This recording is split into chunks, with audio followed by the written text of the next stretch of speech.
Hey everyone, so today, no, we aren't talking about sprinkler heads, although we should probably do a video on that. We're going to be talking about compartments and what compartments mean. As always, I'm here with Drew. Say hey, Drew. Hello. And we had a question posed to us about somebody was replacing all their sprinkler heads on a floor of their hospital, and they were informed that they had to switch all of their smoke compartment to quick response sprinkler heads.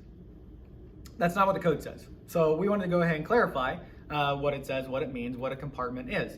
As we all know, we're under the 2012 edition of NFPA 101, the Life Safety Code. We reference that because that's what CMS has adopted. And we also know that hospitals are broken up into smoke compartments, and those are 22,500 square feet. But there's a different kind of compartment that when you're talking about sprinkler heads, you go to a different code. The sprinkler heads are governed, really, the installation of sprinkler systems is governed by NFPA 13. We're going to reference the 2010 edition of this code because that's what's referenced by the 2012 edition of NFPA 101. So a compartment, as defined by NFPA 13, is very different than a smoke compartment as defined by NFPA 101.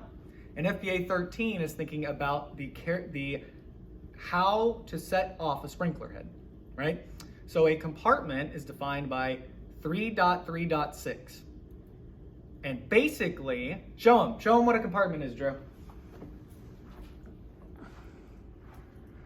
It is what you're looking at. It's a room, more or less, right? It's a room with 4 walls and a ceiling. And the reason of that is, and there's a few exceptions, okay? You can have certain openings as long as you have mantles and soffits and things like that, okay? But we're not talking about that part. In general, when NFPA 13 requires when you change out sprinkler heads in a compartment, if it's a light hazard occupancy, you have to go to a quick response style head. And we're not talking about the newer editions. There's some changes in the newer editions of the code. We're just talking about what's currently adopted. But so if I change out one of these sprinkler heads here because of renovation or whatever, then I've got to change out this compartment's sprinkler heads to quick response. The reason for that is because of how they operate. And we'll provide some photos down below. This is a quick response sprinkler. It's actually got a 3mm frangible bulb. This one's green, so it's an intermediate temperature. Again, we'll do a video on all that some other time. But the standard response is either going to look, some of them, this one is just a standard response, I just know it. You can have a fusible link style quick response. They do make them, but this one is a standard response. Or we'll have a link down below of a picture down below showing a standard response frangible bulb, which is a thicker diameter frangible bulb than this, okay?